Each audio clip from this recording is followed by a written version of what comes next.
First ever factory outlet Mukunda Jewelleries Kukatpally Khammam Kothapet Somajiguda Hanamkonda and Suchitra.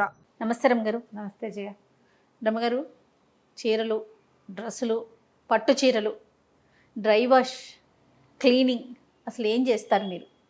ఎలా చేసుకోవాలి? ఏంటి పరిస్థితి? సీజన్ వచ్చిందంటే ఇప్పుడు పెళ్ళిళ్ళు మొదలైనాయి అనుకోండి, పెద్ద పెద్ద పట్టు చీరలు తీసి కట్టేస్తాం. ఒక్కసారికే వాష్ చేయలేం, అందుకని డ్రై వాష్కి ఇవ్వలేం. రెండోసారి కట్టుకోవాలంటే కొంత అనీజీగా అనిపిస్తుంది. వీటిని ఎలా క్యారీ చేయాలి మనం? పెళ్ళికెళ్ళి తిరిగి రాగానే ఒక నిమిషం ఆలస్యం చేయకుండా విప్పేసి ఎక్కడైనా గాలి పడే చోట ఆరేసేయాలి. అంతే. బ్లౌజులు కూడా అంతే. బ్లౌజులు కూడా వాష్ చేయొద్దంటారా? వాష్ చేయకుండా ఉండటమే. మరి ఏం చేస్తాం, కొన్ని రోజులకి ఏమవుతుందంటే బ్లౌజ్ 4 వాషులు చేసి చీర ఒక్క వాష్ చేయబడితే బ్లౌజ్ పాతగుడ్డ అయిపోతుంది. అవును, చీర ఏమో చక్కగా దగదగలాడుతూ చక్కగా ఉంటుంది. ఈ శారీస్ కట్టుకునేటప్పుడే బ్లౌజులకి అండర్ ఆర్మ్ ప్యాడ్స్ దొరుకుతున్నాయి. డిస్పోజబుల్ కూడా దొరుకుతాయి, క్లాత్ కూడా దొరుకుతున్నాయి. కాస్త పౌడర్ వేసుకుంటే బ్లౌజులకి చెమట మరకలు అవ్వకుండా ఉంటాయి.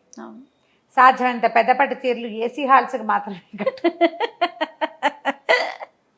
ఏం చేస్తాను జయ, మరి డివైడ్ చేసుకోవటమే. నేను ఒక 5-6 సార్లు కట్టుకున్న పట్టు చీరని డ్రై వాష్కి ఇస్తే ఎట్లా చేసి ఇచ్చాడంటే, డ్రై వాష్ సింపుల్గా 240 రూపాయలు ఇచ్చాను డ్రై వాష్కి. అది ఇలా పిండిదే ఒక రకంగా నలుగు వస్తుంది చూడు, అలా నలుగుంది ఆ చీర మీద. మొన్న ఒక రోజు నేను ఒక శారీ ఇచ్చా, బోర్డర్ కలరు, అంచు కలరు మధ్యలో మిడిల్ అంటేస్తుంది. డ్రై వాష్కి ఇచ్చి మనం ఓపెన్ చేసి చూసుకోం కదా, మళ్ళీ ఎప్పుడు కట్టేటప్పుడు చూస్తే మొత్తం కలరేనండి. చీర పనికిరాదు, దాన్ని ఏం చేయాలో కూడా తెలియదు. కొన్ని రంగులు వచ్చేస్తాయి. ఈ చీరలు కొనుక్కునేటప్పుడు మనం రాణి పింక్, రాణి పింకే అంటుందండి, ఆనంద బ్లూ, వాటికి బాగా ఉత్సాహపడతాం, టెంప్ట్ అవుతాం. మన కాపర్ సల్ఫేట్ కలరు వాటికి మీదకి భలే ఉత్సాహంగా ఉంటుంది.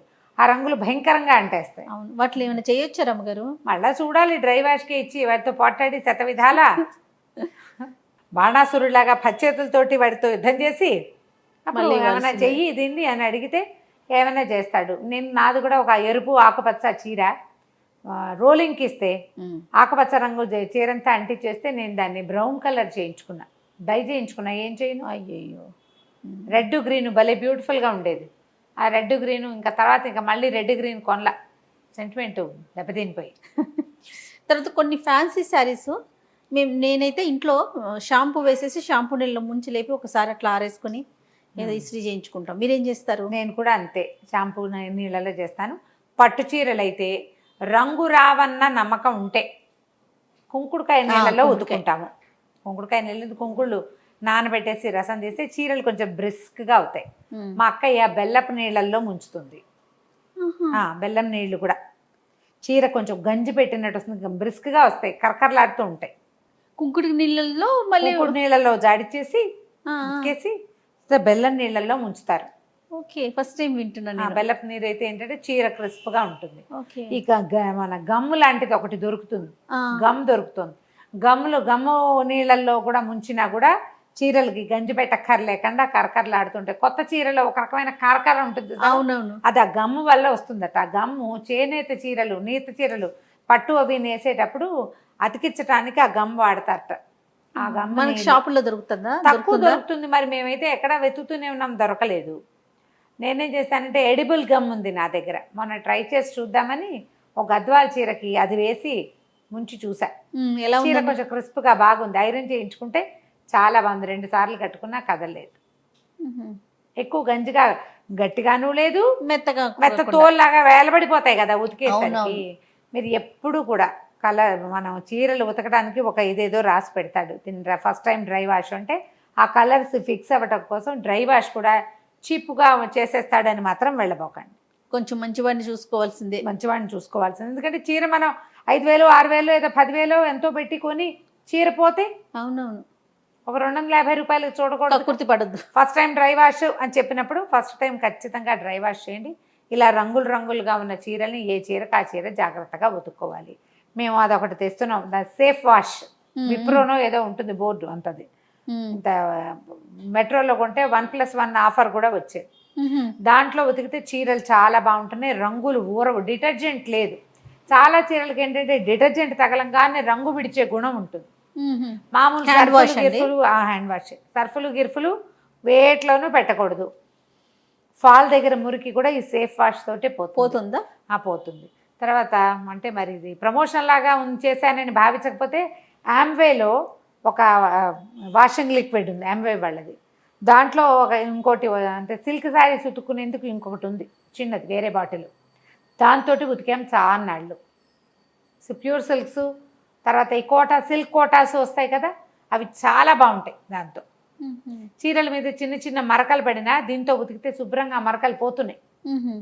భోజనాలకు వెళ్తాము ఎక్కడైనా, ఈ ఆయిల్ మరకలు, కూర మరకలు, పులుసు చుక్కలు, నేతి చుక్కలు, అప్పుడప్పుడు ఎప్పుడైనా వంట చేసేటప్పుడు ఆ చీర కట్టుకుని చిన్న తిరగమాత తాలింపు వేసినా కూడా ఒక్క చుక్క నూనె చుక్క పడిపోతుంది. అంతే. నా కిచెన్లో చీరలోకి తప్పట్లేదు కదా, నేను సేఫ్ వాష్ తోటి ఒక 5-10 నిమిషాలు అందులో నుంచి బాగా ముసిగితే నూనె షర్ట్స్ అయినా పెట్టొచ్చు అంటారా రమ్మగారు? షర్ట్స్ అయినా పెట్టొచ్చు అంటారా? సేఫ్ వాష్ లిక్విడ్ డిటర్జెంట్, కానీ అందులో లిక్విడ్ సోపే కానీ అందులో పెద్ద డిటర్జెంట్ లేదు. నేనైతే ఎక్కువ భాగం ఏం చేస్తున్నానంటే, ఒకటి సేఫ్ వాష్, పట్టు చీరలు తుక్కుల్లో అయిపోతున్నాయి అని అనిపిస్తే మాత్రం కుంకుడుకాయ ద బెస్ట్. రంగులు కూడా రన్ అవ్వవు, ఒకవేళ కలర్ పోయినా ఒక రంగుకి ఒక రంగు అంటట్లేదు నా అబ్జర్వేషన్.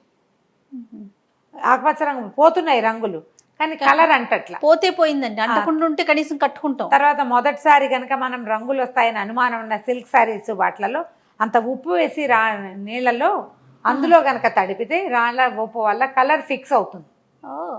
కొన్ని చీరలు సింగిల్ కలరే ఉంటాయి కదా, ఇప్పుడు ఇది ఉందా సింగిల్ కలరే, రంగు అంతా పోతుందేమో అని అనుమానం. నీళ్ళలో ఉప్పు వేసి కనుక ఉతుక్కుంటే మనం మామూలుగా దీన్ని ఎలా ఉతకాలో అలా ఉతికేసుకుంటాం. ఉప్పు నీళ్ళ వల్ల ఏమవుతుందంటే కలర్ ఫిక్స్ అవుతుంది. రాళ్ళు పుంజుకోవటం, నీళ్ళలో ఉప్పు వేసి తడుపుకోవటం. బ్లౌజ్ పీసులు అవి మనం ఏం చేస్తాం, షింక్ చేయడానికి అన్నీ ఉతుకుంటాం కదా, ఒకసారి నీళ్ళలో నానబెట్టి తర్వాత జాడి చారేస్తాం. ఉప్పు వేయండి నీళ్ళలో, ఉప్పు నీళ్ళలో, ఉప్పు నీరు కాదు ఉప్పు వేసిన నీళ్ళు ఉంచితే కలర్ ఫిక్స్ అవుతుంది. పోయితే పోతుంది, పోయింది, మిగిలింది ఫిక్స్ అయిపోతుంది. ఉతికిన ప్రతిసారి పోకుండా కలర్ ఫిక్స్ అవుతుంది అన్నమాట. అట్లా చేస్తారు. ఇది పాత పద్ధతే. కొత్త చీరలు ఉతుకునేటప్పుడు నీళ్ళలో ఉప్పేసి ఉతుక్కోవడం చాలా పాత పద్ధతి. మేము ఇదివరకు మా చిన్నప్పుడు కూడా చేసేవాళ్ళం. ఓకే. ఇప్పుడు ఎలా అంటే డ్రై వాష్ అంటే ఎన్ని డ్రై వాష్ ఇస్తాం, ఎన్నిసార్లు అని ఇస్తాం.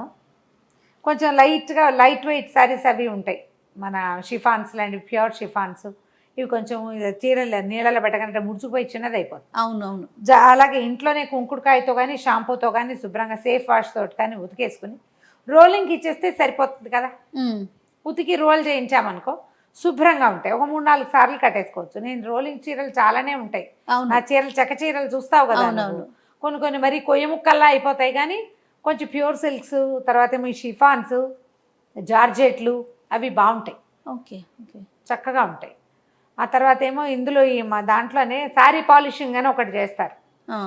మనం పట్టు చీర ఇంట్లో ఉతికేసుకుని శారీ పాలిషింగ్కి ఇస్తే వాడు చక్కగా పాలిష్ చేసేసి కొద్దిగా గంజి పెట్టి చుట్టిస్తారు. కొంచెం గంజి పెడితే ఎక్కువ రోజులు మన్నిగ్గా ఉంటాయి. కొంతమందికి మెత్తగా ఉండాలి పట్టు చీరలు, గట్టిగా ఉండకూడదు. అవును. వీళ్ళు కుంకుడుకాయలో ఉతుక్కోవటము, ఆ బెల్లం నీళ్ళలో ముంచుకోవటము, ఇస్త్రీ చేయించుకోవటమే. ఐరన్ బాగుండాలి కదా, అంతే కదా. అదొక ఇవన్నీ ఏంటంటే ప్రజెంటేషన్ ప్రాబ్లమ్స్ కదా. మనము 10-12 వేలు పెట్టి చీర కొనుక్కుని అది ఉతికే కదా ఎందుకు పనికి రాకుండా అయిపోతే ఎట్లా ఉంటుంది? ఎంత బాధ. పైగా ఏ చీరకి 100 సార్లు కట్టుకునే అవకాశం దేని జీవితానికి లభించదు. లెక్క పెట్టి 10s అంతే 10లో కడతాం. మరి 10లో కట్టే చీరలు బాగా చక్కగా ప్రజెంట్ చేయాలని అనుకుంటాం కదా. ఇలా చిన్న చిన్న టిప్స్ ఫాలో అవటమే. ఇంట్లో గంజి పెట్టుకోరా రమ్మగారు మీరు? పెడతాను, కాటన్స్కి పెట్టేస్తాను. ఇంట్లో కట్టుకునే చీరలు మనం ఇక్కడికి ఇంట్లో కట్టుకునే చీరలు ఎక్కడ ఉన్నాయి రమ్మగారు? అన్ని ఆఫీసే కదా. గంజి పెడతాం. గంజి పెట్టుకుని అన్నం గింజి పెడతా కాదు, నేను స్టార్చ్ పౌడరే పెట్టుకుంటాను. స్టార్చే పెడతా, దాంట్లో కొంచెం బ్లూ వేసి స్టార్చ్ పెట్టేసి ఇస్త్రీ చేయించేసుకుంటాం. కొన్ని చీరలు ఐరన్ చేసిన చీరలు ఉంటాయి కదా, కొంచెం కాటన్ టింజ్ ఉన్న కోటా చీరలు అన్నిటికీ గంజి పెట్టుకుంటాను. చేయని అంత తోలుగా కట్టుకోను, కూర్చుంటే తుక్కులా నలిగిపోతాయి అనిపిస్తుంది. కొద్దిగా గంజి పెట్టి ప్రెస్ చేయించుకుంటాను. పెడతాం 15 రోజులకోసారి, 20 రోజులకోసారి చేయాలి ఈ పని, తప్పదు. ఇద్దరం కలిసి.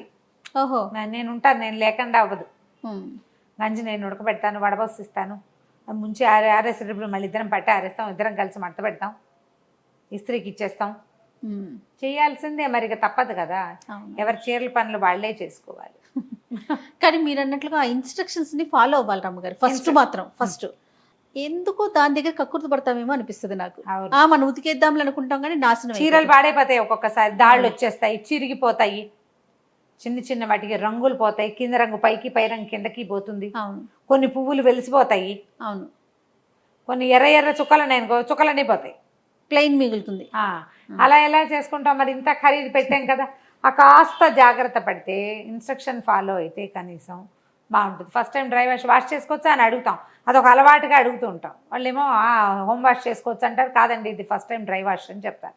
ఫస్ట్ టైం డ్రై వాష్ చేస్తే ఆ కలర్స్ ఫిక్స్ అవుతాయి, తర్వాత రంగులు పోకుండా ఉంటాయి. జాగ్రత్త పడాలమ్మా. బోల్డని ఉన్నాయి ఈ వాషింగ్ టిప్స్, అవును, చీరలు ఎలా ఉతకాలి అని. నిదానంగా టిప్స్ చూసుకోండి, కనపడతాయి కదా. ఎవరి ఫేవరెట్ ఛానల్ని వాళ్ళు చూసి అంతే ఫాలో అవటమే. ప్రధానంగా ఏంటంటే మీ చేత్తో చేసిన పని మీకు చాలా సంతోషాన్ని ఇస్తుంది. ట్రై చేసి చూడండి. షూర్. నమస్తే అండి. నమస్తే చెయ్యి.